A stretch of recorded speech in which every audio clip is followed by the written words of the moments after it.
అయితే వీళ్ళు మీరేమన్నారంటే 50 సంవత్సరాల పైన అన్నారు. ఒకరిద్దరికి నేను చూశాను వాళ్ళని. నేను కలుసుకున్నప్పుడు వాళ్ళు ఏంటంటే వాళ్ళు బ్రహ్మచారులు అనమాట. ఇంతవరకు పెళ్లి అవకాశం లేదు. ఇప్పుడు ఏమన్నారు, నేను ఇప్పుడు పెళ్లి చేసుకుందాం అనుకుంటున్నాం. చాలా మంది వస్తారు అలాగా.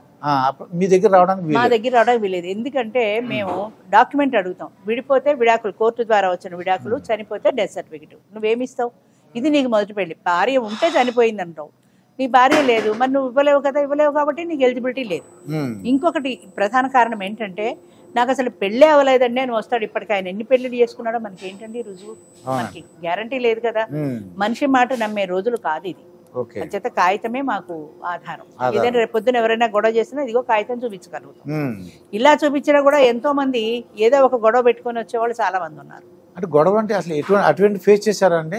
చాలా ఫేస్ చేసామండి. ఒక ఆమె మా దగ్గరే మెంబరు, ఆవిడ తిరుపతి దగ్గర ఎక్కడో ఎవరినో లివ్ ఇన్ రిలేషన్ పెళ్ళి ఏదో చేసుకుని వెళ్ళిపోయింది. మా మెంబర్ నుంచి వెళ్ళిపోయింది, బయట ఎవరినో చేసుకుంది, మా దాంట్లో కాదు. 2-3 ఏళ్ళు అయింది, వాళ్ళకి ఏం గొడవలు వచ్చాయమ్మ, బయటకు వచ్చేసింది. బయటకు వచ్చేసి మొదటి భర్త చచ్చిపోయిన డెత్ సర్టిఫికేట్ తీసుకుని మళ్ళీ మా మీటింగ్కి వచ్చింది. అంటే కొద్ది రోజులు లివ్ ఇన్ రిలేషన్లో ఉండి సరిపడక బయటకు వచ్చేసి మళ్ళీ వచ్చింది. నేను ఆమెను చూడలేదు. రిసెప్షన్లో నేను లోపల ఉంటాను కాబట్టి ఏ మీటింగ్ హడావిడిలో కూర్చుంది, నేను గమనించలేదు. మీటింగ్ అయిపోయిన తర్వాత సాయంత్రం నేను అప్లికేషన్స్ అన్నీ చూసుకుంటుంటే ఆవిడ ఫోటో చూసి నేను గుర్తుపట్టాను. గుర్తుపట్టి ఆమెకు ఫోన్ చేసి అడిగాను, ఏమ్మా నువ్వు పెళ్ళి ఇది వరకు వెళ్ళిపోయావు కదా అంటే, అది పెళ్లి కాదండి, లివ్ ఇన్ రిలేషన్ అండి. మరి వెళ్ళిపోయావు, మళ్ళీ ఎందుకు వచ్చావు అన్న. మాకు పడలేదండి, వేరైపోయానండి. వేరైపోయావు, ఓకే. లివ్ ఇన్ రిలేషన్లో ఉన్నావు, అది కూడా ఓకే. కానీ మళ్ళీ లివ్ ఇన్ రిలేషన్లోకి వస్తావు, మళ్ళీ అది పడకపోతే ఇంకోటి పడకపోతే ఇంకోటి. ఎన్నిసార్లు మొగుళ్ళని చీరలు మార్చినట్టు మారుస్తావు? చట్టమైన శాస్త్రమైన మనకి ఒక్కసారి అవకాశం ఇచ్చింది, ఆ ఒక్కసారి నువ్వు ఉపయోగించేసుకున్నావు, అయిపోయింది, నీ ఛాన్స్ అయిపోయింది. చీరలు మార్చినట్టు మగవాళ్ళని మార్చి ఆడదాన్ని ఏమంటారు? నేను చెప్తే బాగుండదు. మీరు డబ్బు కోసం చేసుకో, ఎందుకోసం చేసుకో. బజార్ ఆడడానికి మనకి తేడా ఉంది కదా. అంచేత నువ్వు ఒకసారి ఛాన్స్ ఇచ్చామా, ఒకసారి ఛాన్స్ అయిపోయింది కాబట్టి నువ్వు రావడానికి వీల్లేదన్నాను. రావడానికి వీల్లేదన్నాను. కోపం వచ్చి ఫేస్బుక్లో చెన్నై గారి మీద, నా మీద రకరకాల కామెంట్లు, రకరకాల తిట్లు మొదలెట్టింది. మేము పట్టించుకోలేదు. ఇలాంటి కేసులు ఒకటి అలా వస్తూనే ఉంటాయి. అయితే ఒకసారి మన దగ్గర లివ్ ఇన్ రిలేషన్లో ఉండి వెళ్ళిన తర్వాత రెండోసారి చాలా మంది వస్తారు, అది పోయిందండి అని. అది పోతే మీకు ఇందులో అవకాశం లేదు, మీరు బయటకు వెళ్ళండి, మీరు ఏమన్నా చేసుకోండి. నేను మాత్రం ఒక్కసారే ఛాన్స్ ఇస్తాను. నాకు తెలియకుండా జరిగితే ఏమో కానీ తెలిసి రానివ్వను. తెలిసి ఎవరైనా రెండోసారి వస్తే చూసి నేను పంపించేస్తాను. అలా వచ్చిన వాళ్ళు బోల్డ్ మంది. ఇప్పుడు అసలు ఎటువంటి వాళ్ళు రావచ్చు, ఎటువంటి వాళ్ళు రాకూడదు అంటారు మేడం? 50 సంవత్సరాలు నిండిన వాళ్ళు మాత్రమే రావాలి, 49 కూడా రాకూడదు. ఎందుకంటే మేము ఇది పెట్టడంలో ఉద్దేశం సీనియర్ సిటిజన్స్ గురించి. ప్రధానంగా సీనియర్ సిటిజన్స్ అనేవాళ్ళు ఒంటరిగా మిగిలిపోతున్నారు. భార్యాభర్త పోయిన వాళ్ళు ఒంటరి వాళ్ళు అయిపోతున్నారు. వాళ్ళ మంచి చెడ్డ చూసుకోవడానికి పిల్లలు ఎక్కడెక్కడో ఉంటున్నారు. వీళ్ళు అక్కడికి వెళ్ళరు, పిల్లలు ఉద్యోగాలు దృపని ఇక్కడికి రాలేరు. సో యంగ్స్టర్స్ అంటే ఏదో మేనేజ్ చేయగలుగుతారు. మరి సీనియర్ సిటిజన్స్ పరిస్థితి ఏంటి? అందరూ 10,000 20,000 పెట్టి ఇప్పుడు వీళ్ళు ఎవరు బెడ్ సైడ్ అసిస్టెంట్లను పెట్టుకోలేరు కదా. అన్ని బెడ్ రిడెన్ కేసులే ఉండవు. కొంత అనారోగ్యం ఉంటుంది, కొంత ఏ హార్ట్ స్ట్రోక్ వస్తుంది, మలేరియా వస్తుంది, డెంగీ వస్తుంది. ఇలాంటప్పుడు వాళ్ళ పనులు వాళ్ళు చేసుకోలేకనే ఇంకొకరి సపోర్ట్ కావాల్సి వస్తుంది. ఇప్పుడు పెళ్లి కాకముందు, పెళ్లి అయిన తర్వాత భార్యాభర్తలు ఇద్దరు కలిసి జీవిస్తారు, వాళ్ళకి పిల్లలు పుడతారు, ఆ పిల్లలు పెద్దవాళ్ళు అవుతారు, సెటిల్ అయిపోతారు. అప్పటికి వీళ్ళకి ఒక 50-60 ఏళ్ళు వచ్చేస్తాయి. అప్పుడు వీళ్ళు సింగిల్ అయిపోతారు. భార్యాభర్త ఎవరో ఇద్దరు ఉంటే పర్వాలేదు, కష్టమో సుమ్మో పడతారు. కానీ ఇద్దరిలో ఒకరు వెళ్ళిపోతే రెండో వాళ్ళ పరిస్థితి ఏంటి, వాళ్ళు ఎలా బతకాలి? వాళ్ళకు ఒక తోడు చూపించినట్టయితే వాళ్ళ తోడుతో వాళ్ళు బతుకుతారు కదా అన్నది నా ఉద్దేశం.